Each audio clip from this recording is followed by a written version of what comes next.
اور ناظرین، شہباز سرکار کا حکومتی امور پر دھیان ہی نہیں، صرف انتخابی کارروائیوں میں مصروف ہیں۔ وزیر اعظم تاحال مشترکہ مفادات کونسل کا اجلاس نہ بلا سکے۔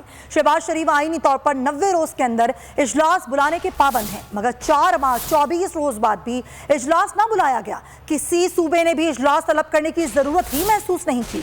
سی سی آئی سیکریٹریٹ نے سمری وزیر اعظم کو بھیج دی۔ سرکار عمران خان کے خلاف انتقامی کارروائیوں میں مصروف، عوام کے مسائل پس پشت ڈال دیے۔ 4 ماہ 24 روز بعد بھی مشترکہ مفادات کونسل کا اجلاس بلا نہ سکے۔ وزیر اعظم آئینی خلاف ورزی کے مرتکب بھی ہوئے۔ آرٹیکل 154 شق 3 کے تحت ہر 90 روز کے اندر مشترکہ مفادات کونسل کا اجلاس بلانا لازمی ہے۔ شہباز شریف کو 10 جولائی تک اجلاس بلانا چاہیے تھا۔ سی سی آئی کا آخری اجلاس 13 جنوری 2022 کو عمران خان نے بلایا تھا۔ کسی صوبے نے بھی 7 ماہ 23 روز سے اجلاس طلب کرنے کی ضرورت محسوس نہیں کی۔ سیلاب جیسی ہنگامی صورتحال کے باوجود بیٹھک کا مطالبہ نہیں کیا۔ سرائے کے مطابق کونسل کا اجلاس طلب کرنے کے لیے وزیر اعظم کو سی ای سی سیکریٹریٹ نے سمری بھجوا دی۔ تاریخ تجویز نہیں کی گئی۔ تاریخ کا تعین شہباز شریف خود کریں گے۔ اگر آپ کو ویڈیو پسند آئی ہے تو لائک پر کلک کریں۔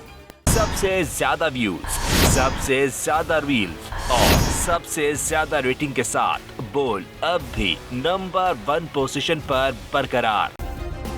سبسکرائب کریں اور بیل دبائیں تاکہ کوئی خبر رہ نہ جائے۔